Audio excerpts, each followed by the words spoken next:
Bonjour Wally. Bonjour. Donc je sais pas si c'est ton prénom, Wally. C'est mon pseudonyme d'auteur, mais effectivement. D'accord. Oui, c'est ça, oui. Alors je vais commencer par ça. Donc, enfin, nous sommes au Salon des super-héros de Valence pour l'édition 2024 avec Wally Matoff. Je le prononce bien? Tout à fait, parfait. Et donc d'où vient le pseudo? Parce que j'imagine qu'il y a une histoire. Ah oui, il y a une histoire tout à fait. Donc mon vrai prénom c'est Olivier en fait. Ouais. Et j'ai un entraîneur de basket polonais quand j'avais 7 ans qui m'appelait Wally. En fait Wally c'est un mot polonais. Ouais. Et c'est un surnom qui est resté auprès de mes amis avec le temps. Donc le Wally est resté. Et après quand je cherchais un nom d'auteur, je cherchais un nom qui allait avec, du coup un nom de famille qui allait avec. Donc, je suis prof de maths.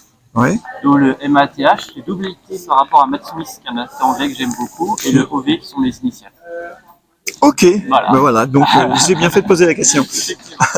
Alors, tu as plusieurs ouvrages sur ton stand, donc on va commencer par la série de fantasy peut-être? Ouais, très bien. Alors vas-y, parle.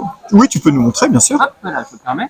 Alors du coup, ça c'est mon premier livre que j'ai écrit, que Ouais. j'ai finalisé, donc c'est l'histoire de Garlag, un archer-orc, et c'est un roman fantasy jeunesse tout public, disons. Il n'y a pas de violence ou de choses explicites comme ça. C'est vraiment destiné à tout le monde. Et ce qui amusait donc quand j'ai décidé d'écrire de la fantasy, c'est de partir du point de vue des orques. Et donc on a cet archer-orc qui est un petit peu différent des autres, qui s'intéresse au tir à l'arc, qui s'intéresse à la lecture, et du coup à cause de ces différences, il est rejeté, il est harcelé par les siens en réalité dans sa tribu, il a du mal à trouver sa place. Et c'est en acceptant ces différences qu'il découvrira qui il est, et après commencera pour lui une quête à travers toute la terre d'Éphéas, qui est le monde dans lequel il vit. Il partira du territoire des orques tout au nord, et puis il ira chez les nains, les elfes, etc. Et on rencontrera l'amitié, surtout découvrira qui il est au fur et à mesure de sa quête. Ouais. On sent dans la carte l'influence Tolkien. Complètement, oui, oui. En fait, c'est un ami qui m'a dit, parce que j'ai longtemps écrit des poèmes pour mon plaisir, Ouais. et il m'a dit, si un jour tu écris autre chose, sur essayer de la fantaisie, il y a toujours des orques, des elfes, des nains. Donc l'idée est partie de là, et je suis parti du coup du point de vue des orques pour m'amuser. Alors, avant de continuer, j'ai oublié de te donner le micro. Là, je ne savais pas du coup si... Est-ce que je L'accroche quelque part. Bon, ça va, il n'y avait pas trop de bruit, parce que dans un environnement bruyant, on n'entend pas bien l'air. J'imagine, oui. Voilà, ok, bah, très bien. Donc, et il y a 2 volumes. C'est ça, pour ça, c'est le premier tome, et le deuxième tome est sorti en décembre l'année dernière. Il est beaucoup plus épais. Il est beaucoup plus épais, oui, effectivement. C'est-à-dire que le premier, mon objectif, c'était de finir l'histoire, de réussir à finir l'histoire. Donc là, l'histoire est complète. Ouais. Et ça se passe 1 an plus tard. Garlag, en tant qu'archer orc adolescent, a commis quelques erreurs, disons, dans sa première quête. Dans le deuxième tome, doit assumer ses erreurs et il va chercher à les réparer, et pas toujours de la meilleure manière. Ok, Voilà. et alors pourquoi le fait qu'il soit plus long, c'est une explication? L'explication principale, je dirais, c'est que j'ai peut-être plus pris mon temps. En fait, quand j'ai écrit le premier tome, c'est l'année où on se mariait avec ma femme, et à la place d'offrir des dragées, on a offert le livre auto-édité à ce moment-là. Voilà. Et donc c'était en fait terminé dans l'urgence, la première version. Et de toute façon, je voulais quelque chose de court, pas de sorte d'arriver au bout, parce que j'avais déjà essayé d'écrire des livres, et à chaque fois, j'arrivais pas à aller jusqu'au bout. D'accord. Alors l'objectif, c'est d'écrire une nouvelle de quelques pages pour pouvoir terminer l'histoire. En fait, la nouvelle est devenue livre, et puis le livre est devenu saga au final. Et il y aura une suite encore ou... En tout, il y aura 4 tomes, oui, tout à fait. En tout, il y aura 4 tomes avec un 3e tome qui vient d'être accepté par la maison d'édition, donc je pense sortira vers mars à peu près. D'accord, donc c'est chez Hello Édition. C'est chez Hello Édition, une petite maison d'édition parisienne, commandable partout. Enfin, ouais. Ok, non mais très bien, c'est intéressant parce que je connais pas Hello Édition. Ouais, c'est une maison d'édition qui doit avoir 3 ans maintenant, 4 ans, peut-être quelque chose comme ça, vraiment jeune. Ouais. Et c'est quelqu'un qui vient du milieu associatif, qui avait pour ambition d'aider les jeunes auteurs à se lancer. Et en fait, avec le Covid, il y a eu beaucoup de demandes, donc il a décidé de monter sa propre maison d'édition. Il y a un petit côté artisanal familial. Par contre, voilà, la couverture, ceux qui gèrent, lecture, tout ça, ils gèrent. Ah, c'est bien. Et ils gèrent la distribution. Après, ils sont associés au réseau Hachette, donc ils sont commandables partout. Ah, ok. Et donc, oui, d'ailleurs, les illustrations, c'est qui fait les illustrations? C'est la maison d'édition qui a des illustratrices. Ah oui, donc ok. elle a fait appel à des illustratrices. Et là, j'ai beaucoup aimé parce que c'était un vrai échange avec l'illustratrice à chaque fois. C'est 2 illustratrices différentes. Et elles m'ont demandé ce que je voulais, donc je disais voilà, globalement j'aimerais quelque chose comme ça. Elles m'ont envoyé des images de Pinterest pour me dire est-ce que tu peux tel type d'orque ou tel type d'orque pour savoir vers quel dessin orienter. Ouais. Et on a eu plusieurs échanges comme ça. Pour une anecdote d'ailleurs, si je peux me permettre, sur la première couverture, peut-être pas très même, il y a une cicatrice sur l'œil de l'orque. Ouais. Et ça en fait c'est un ajout de l'illustratrice. Et je trouvais l'idée tellement sympa que je l'ai rajouté à l'histoire a posteriori. Ah oui, c'est marrant. C'était vraiment, c'est vraiment constructif en échange. Ouais.